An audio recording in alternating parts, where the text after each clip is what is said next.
Hi, this is the Accidental Rebbitzin, and today I want to speak to you about the gift of accepting a gift. Yes, years ago, maybe 25, 30 years ago, maybe 27 years ago, when I was living in Israel and I was pregnant and I had a bunch of little kids, one after the other, I felt very tired and I had a difficult pregnancy. So I really felt that I needed help. And I reached out for the local directory and looked for organization, and sure enough I found an organization that I heard about that's called Yedidut, which by the way is a beautiful name because Yedid in Hebrew means a friend, and when you think about the letters of Yedid, Yad is a hand, Yedid is two hands, a hand holding another hand, which is Yedid, friendship. So I called up the coordinator of that organization that lived just up the street from me. And I told her, hi, I'm pregnant and I'm calling in regards to the organization Yedidut. And she's like, wonderful, come tonight at 8:30 at my place. Okay, so 8:30, I knock at the door.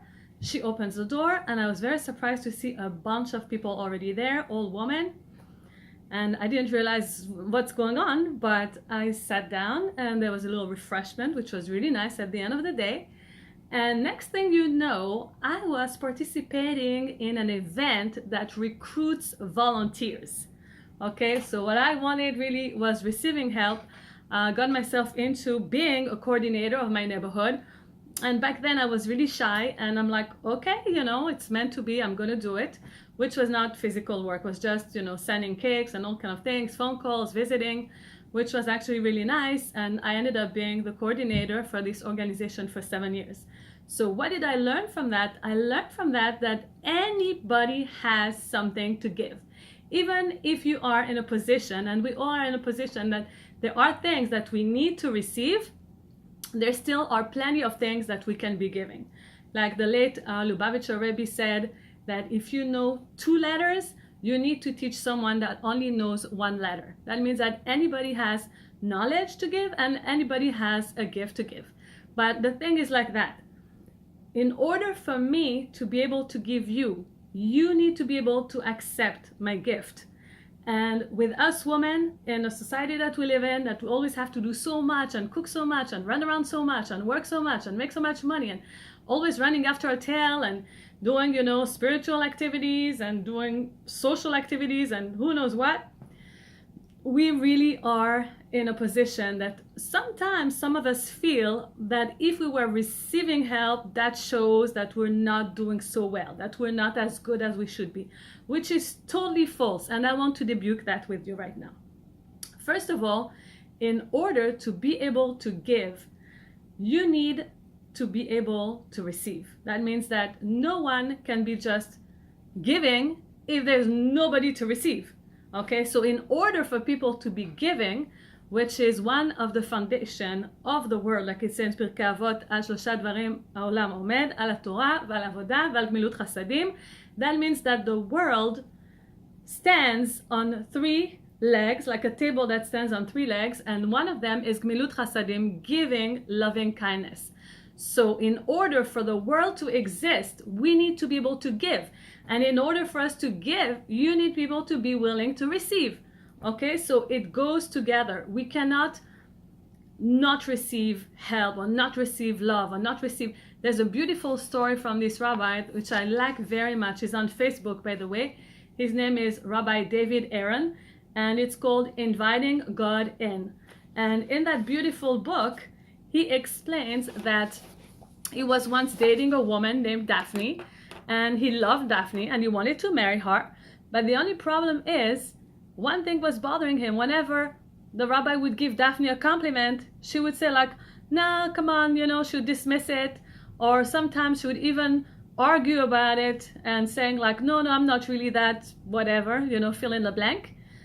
And when he would offer her a gift, she would always say like, oh, you shouldn't have, you wasted so much money. Or she would have him sometimes return the gifts.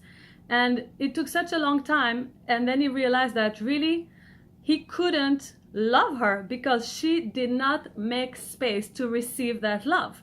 So he did everything in his power to show her that he loved her, but her low self-esteem obstructed her vision, and she simply did not believe anyone could love her. It did not matter how many times he would tell her again and again. They just, the way she was, she just couldn't see his love. And being that it was that way, he wasn't there for her. And that's why he had to break up the story. He had to break up, with that lady, because you can't love someone if the person doesn't let you love them. You can't give a gift if the person doesn't accept the gift. And the book is amazing. It goes on explaining that for us to feel the presence of Hashem, of God, we need to let him in. And once we let him in and we accept his love, then we start seeing his love everywhere, what we call Hashgacha Pratit. That means that every little thing that we need, all of a sudden see, oh, look, I'll give you an example. This morning, my granddaughter slept over and my daughter prepared her food and everything for school. And I needed one plastic spoon and they were finished. But I went to the pantry anyways and I looked everywhere and the empty box was still there. And out of a box of 300 teaspoons, there was one left.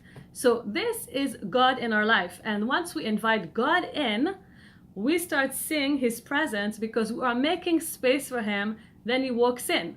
And that's very important. But that's a whole different topic. I want to get back about giving the gift. So many times I find myself in a situation that I want to offer some help and the person, usually the woman, doesn't want to accept it. And I'm going to give you a few examples. Sometimes I can convince my customers and sometimes I can't. So recently, just this last month, I have 3 examples to share with you. There was on the Facebook Baltimore group, they wrote down, someone wrote that there was a girl in a hospital that needed visitation, was a little bit before Yom Kippur, and she was asking who can go and visit that lady or that girl, which turns out it was a lady of 29 years old, but at the time I thought it was a girl.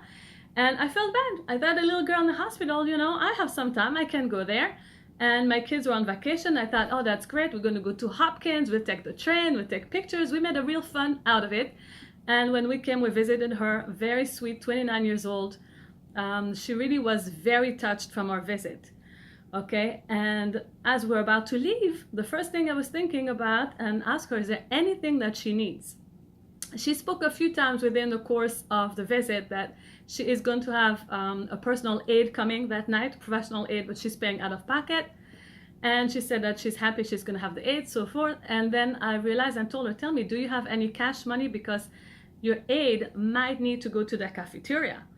And the lady replied to me like, no, I have my credit card. I don't have cash. It's okay. I don't need it. And I'm like, wait a minute. You are not going to send the aide, perfect stranger, to the cafeteria with your credit card, right? So why don't you take $10? And if you knew how much I had to insist to give her the $10, I finally told her, you know what?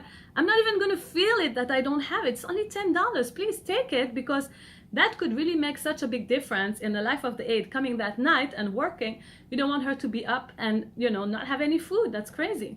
So she finally accepted the $10. I was really happy. And by the way, when we left, she sent me a text message and she wrote how our visit was exceptional for her and how wonderful we are. It's not true. And that she loves us so much and my kids are amazing and this and this and that. And, all together we stayed like maybe 45 minutes. And for her, it's a memory for life. Like she will always turn back and think about when she had this hospitalization and that surgery. And she'll always remember, oh yeah, that cute family that came and visited me.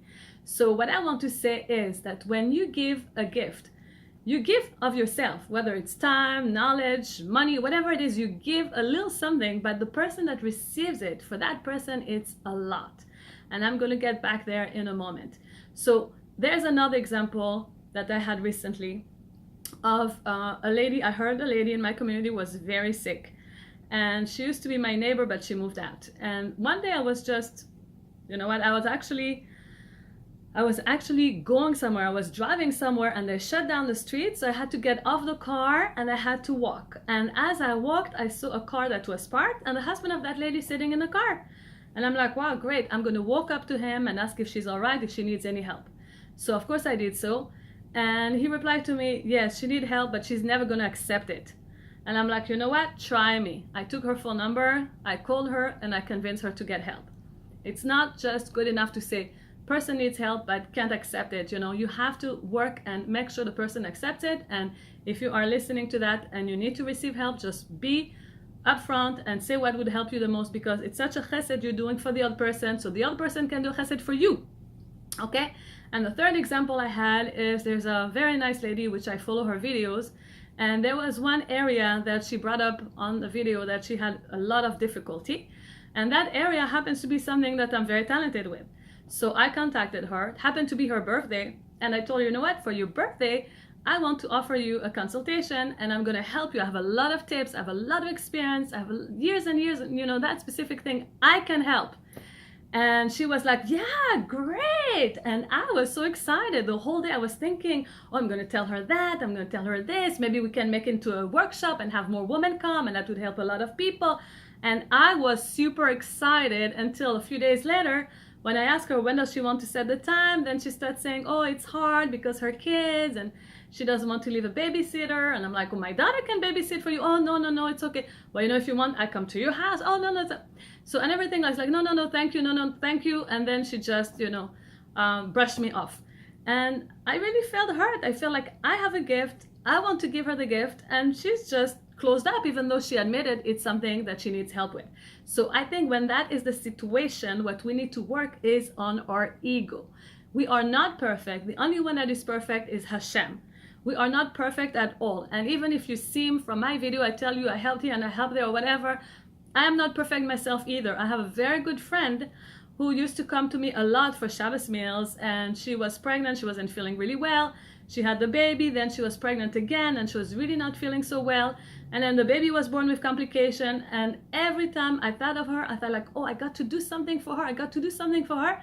And I never got around to take the time, bring her a meal, or even give her a phone call. I felt terrible about it. And when finally her baby boy was healthy enough to have the bris, the circumcision, of course she invited me. I came, I took a lot of footage. I love, the bris, the ceremony was beautiful. Her family, I didn't see them for a long time. I took a lot of footage. I brought a little gift. And when I came home and I looked at the footage, I thought, you know what? That would be a nice gift. I love to make videos. I can make a nice video of the bris, because I didn't see anyone making a video. I did see people taking pictures, but nobody made a video. I mean, I was looking around. I was the only one filming. So I took all my footage and I made a beautiful film, with the name of the baby and everything. And she wrote me such a spectacular message. That was such a beautiful gift. A beautiful gift. It was amazing. Her response was like tops. Okay, and that reminds me of another story that was years ago in Seattle. Was about 30 years ago, the story I'm going to tell you. We were in Seattle by the Chabad community just for a few months, and there was one of the biggest rabbi, that's very wealthy rabbi, was having Ufsherin for his son. That's when the boy is 3 years old, and they cut the hair. And they invited us, and my husband told me that was going to be a grand ceremony, because this rabbi is one of the healthy philanthropists of the community. So it's going to be a wedding, okay? So I didn't have a lot of money at the time, and I thought, okay, what can I buy for that boy? He's probably going to have lots of people bringing gifts. And I looked around, and according to my budget, all I could get was a little gift bag with a little teddy bear, with the head of the teddy bear sticking out, and it says on it, congratulations, or something like that. And that night, when we went to that ceremony, there were tons of people. And a wedding, I mean, it's not even a wedding, it was a major event. There was a corner where the gifts were just piling up and piling up and piling up. It's like you walk into Toys R Us. So I had my little gift that I packed nicely, and I put it up, on top of the pile, and I walked away. And I was thinking in my head, look at that, that's all I can bring. What can I do? Anyways, make a long story short, a few weeks later, I ran into that little boy with his mother at the supermarket. And guess what he was holding? My little teddy bear. And that really taught me a lesson also. And I thought, like, look, that boy, he has everything. He is so spoiled. He has all the gifts you can imagine and more. And out of everything, when he left the house today, what he wanted to take with him was my little teddy bear.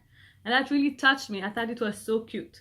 So accepting the gift is really a chesed that you do, so the other person can reach out to you. And therefore, what happened is when you receive the gift, it's so special for you, and for the person that gives the gift, so special for him. And therefore, here you generate a whole cycle of giving more and giving more and giving more, because the pleasure of the giver seeing how appreciative you are of the gift is like tremendous. And this I also learned from Rav Ovadia Yosef, who was a giant of Torah, was born in 1920 and passed away unfortunately in 2013. And I read an article that his wife wrote about him. And one of the things that touched me in this article was that whoever would bring Rav Ovadia a gift and knock at the door of the gift, she would not just take the gift. She would enter the person in the house and say, you brought the gift, you give it to the Rav, you give it to him. And in the story was a person who walked into Rav Ovadia, was a tremendous tzaddik and learning. And when he was learning, he was so much into his learning, he couldn't see anything around. So that person was waiting in front of the Rav. The Rav was learning, had a sefer in front of him. And that person waited 45 minutes. After 45 minutes, the rabbi had a cough. And when he coughed, his eye went up and he saw the man waiting with the gift. And he's like, how long have you been here? Why didn't you tell me? Why didn't you interrupt me? But the man would have never interrupted Rav Ovadia. And this we learn that when you give a gift, you give it to the person. It could be a gift to a giant in Torah. It could be a gift that a little child gives to you. You know, the kids do like little arts and crafts and little stuff. And they come and give it, like my kids used to give me little things. And sometimes like, oh yeah, it's okay. Thank you, honey. I don't need it. It's okay. It's cute. That is very wrong. Any gift that anyone gives to you, take it, because it brings so much to the person that gives it to you. The possibility to be a giver is only in existence if the receiver makes it possible for the giver to be a giver. And see, what happened is many times when you give something, you give something small. It's not like huge or anything, but for the person that receives it, it's like, wow. And they remember it so many years and years later.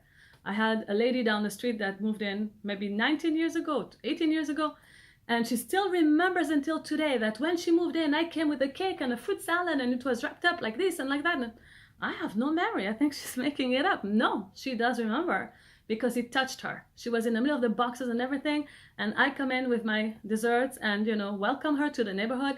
That touches the person. I remember one time that I had given birth to a baby, and a lady that wasn't even my friend, just a lady in the neighborhood came, and I want to tell you, I remember what type of chicken she brought with the rice and the peas. I don't remember what I ate 3 days ago, but I do remember that because it touched me so much. It was so unexpected. Okay, and to finish up, I want to tell you something beautiful from Rav Dessler in Kuntres HaChesed, and it says over there, "Gdolah achnasat ochim mikabalat pnei hashchina." That means that the hospitality, receiving someone in your house, offering person hospitality, is bigger than receiving prophecy, which is really puzzling. Because imagine a prophet. Well, I can invite people. I'm not a prophet, right?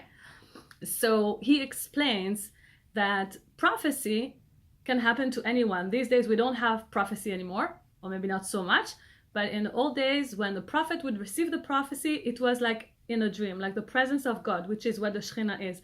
The presence of God would come to that person that was turning out to be a prophet, and then later on it would leave him. And Rav Dessler explains that prophecy is accepting and receiving the presence of God, but it's not as strong as offering hospitality, because hospitality doesn't come and go. Hospitality, when you offer hospitality to a guest, you are touching this guest forever, and therefore it's something eternal for this person. So this is very beautiful. So just to finish up, we are women, we have it hard. Some are harder, some are not as hard. The best thing we can do is help one another to make it easier for everybody. If anyone offers you help, just say yes and receive it and be grateful about it. And whatever you are able to help someone, be grateful and offer it generously. And that starts a whole circle of, pay it forward and giving and being more giving. And the more you give and the more happy you are going to be. So think about a few people around you that maybe are having a hard time right now. And what is it that you can do for them? It could be a phone call. Can be an offer to take them to the store if they don't drive, if they're older. It could be just tell them a story, or just listen to them, or just be there for the person next door. Okay, till next time.